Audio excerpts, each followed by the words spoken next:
Okay, very good morning and welcome back again. Today we will talk about very important topic, that is electric flux and Gauss law, which is commonly asked for 5 marks maximum or minimum 3 marks. And the importance of this topic is that it is very oftenly asked in board examination. So before going to understand that topic, we shall first discuss about what is a area vector. So far we had the idea of area, that is 1 square meter, 1 meter square, whatever, 1 square feet. But today we are adding a new word that is called vector. It means area, what quantity it is, you know this very well. But today we shall discuss or add the word vector, and we will show that area is a vector quantity. Means area अपने आप में एक vector quantity है, और अगर इसका orientation यानी angle, हमारे देखने का जो अंदाज है उसको, उस एंगल को अगर हम बदल दें तो हमारे सामने जो एरिया दिखता है, the value of that area will change, right. तो सबसे पहले मान लीजिए आपके पास एक छोटा सा सरफेस है, तो इस सरफेस का जो सरफेस एरिया है वो है, उसकी जो वैल्यू है वो ds है। बहुत छोटा एरिया है, इसको मैग्नीफाई करके दिखाया जा रहा है। अब इस वेक्टर का, इस एरिया का अपना एक डायरेक्शन है। इसको अभी मैंने इस तरीके से रख रखा है, जैसे मेरी हथेली है, इसका जो फेस है वो ऊपर की तरफ है।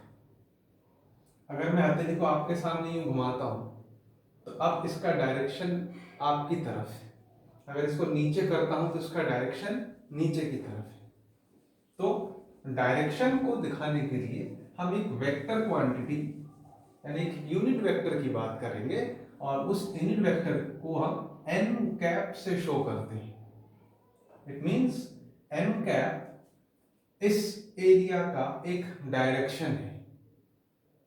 अब इस पूरे वेक्टर को, ये पूरे एरिया को अगर हम वेक्टर फॉर्म में शो करते हैं तो हमारा जो ds हो जाएगा, ds vector is equal to, इसका मैग्नीट्यूड कितना है ds, जैसे 5 मीटर स्क्वायर, 3 मीटर स्क्वायर, वो इसका मैग्नीट्यूड हो गया, और इसका डायरेक्शन यूं लेंगे साथ में।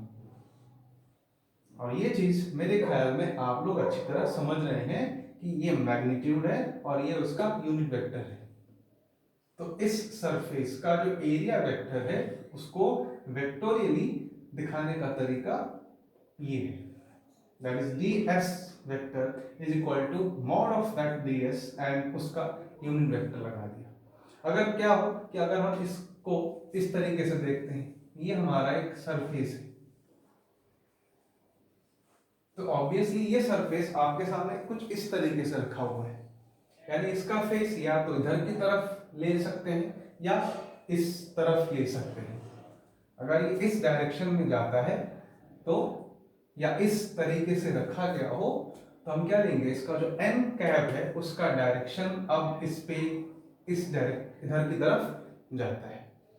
इट मींस, अब ध्यान से देखिए, ये सरफेस का जो ओरिएंटेशन है ये, और n का जो ओरिएंटेशन है, इसका मतलब है ये डायरेक्शन सरफेस के ऊपर कितने एंगल पर खड़ा है, 90 डिग्री पर खड़ा है।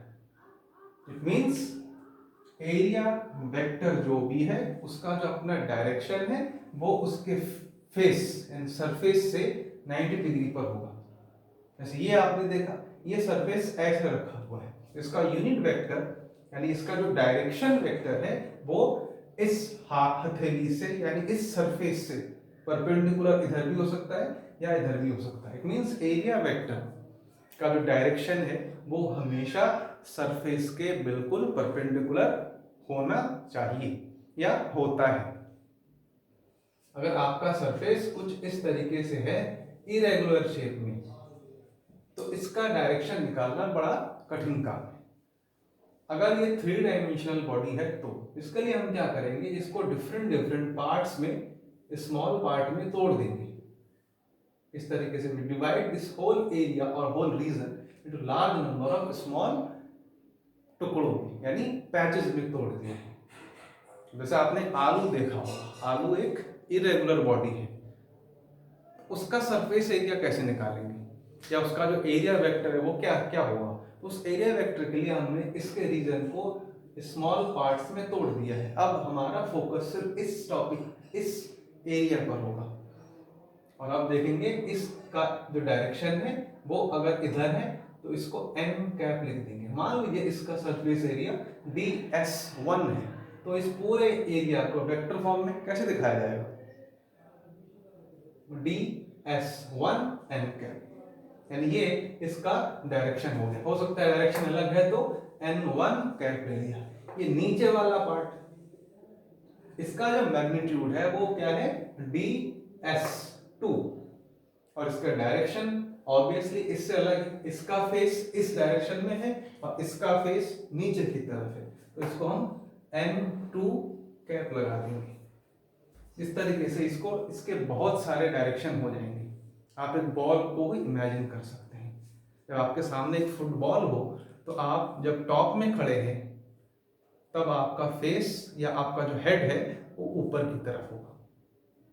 जब आप बॉल के बिल्कुल नीचे वाले पॉइंट पर खड़े हैं, इस मीन्स आपका हेड डाउनवर्ड होगा। जब आप बॉल के बिल्कुल लेफ्ट मोस्ट में या राइट मोस्ट में खड़े हैं तब आपका फेस रेडियली आउटवर्ड होगा। You must be getting what I mean to say this. आप जब खड़े हैं मीन्स आपके पैर बॉल के ऊपर है और आपका हेड बॉल से सरफेस से दूर जा रहा है। तो direction of your head is the unit vector for that particular region wherever you are standing. ठीक, तो जब भी हम एरिया को डिनोट करेंगे तो हमारे सामने इस तरीके का एक इक्वेशन दिमाग में आना चाहिए कि हम एरिया को वेक्टर के फॉर्म में शो कर रहे हैं और उसको दिखाने का तरीका ये उसका मैग्नीट्यूड और ये इसका डायरेक्शन है। और मैंने कहा कि इस सरफेस का जो शेप है मैंने ये बना दिया है।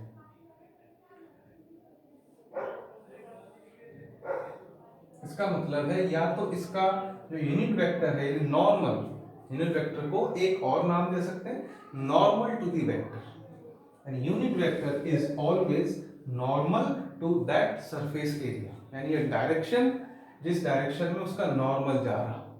जैसे मैं जमीन पे खड़ा हूँ, आप जमीन पे बैठ खड़े हैं, तो आपके पैर जमीन के साथ टच कर रहे हैं बट आपका हेड जमीन से परपेंडिकुलर ऊपर जा रहा है। तो आप जिस सरफेस पर भी खड़े हैं उस सरफेस का अपना मैग्नीट्यूड होगा एरिया का, और आपका जो हेड है वो उस यूनिट वेक्टर को यानी नॉर्मल टू दैट सरफेस को शो कर रहा है। सिंपल सी बात है। तो एरिया का शेप कैसा भी हो सकता है इस तरीके से, या हो सकता है इधर भी हो जाए, तो ये भी n कैप कहलाया जा सकता है। अगर इसका एरिया बहुत कम है यानी dA है, dA या ds ले सकते हैं। इसको शो करने का तरीका क्या है, dA vector is equal to mod ले लेंगे उसका उस सरफेस एरिया का, दैट इज dA, और ये n कैप हो जाएगा। ठीक, इस तरीके से हम इस चीज को गॉस थ्योरम में बहुत ही एक्सटेंसिवली यूज करने वाले हैं। और गॉस थ्योरम में जाने से पहले सबसे पहले हम लोग पढ़ेंगे इलेक्ट्रिक फ्लक्स। ओके, तो अगला टॉपिक होगा हमारा इलेक्ट्रिक फ्लक्स।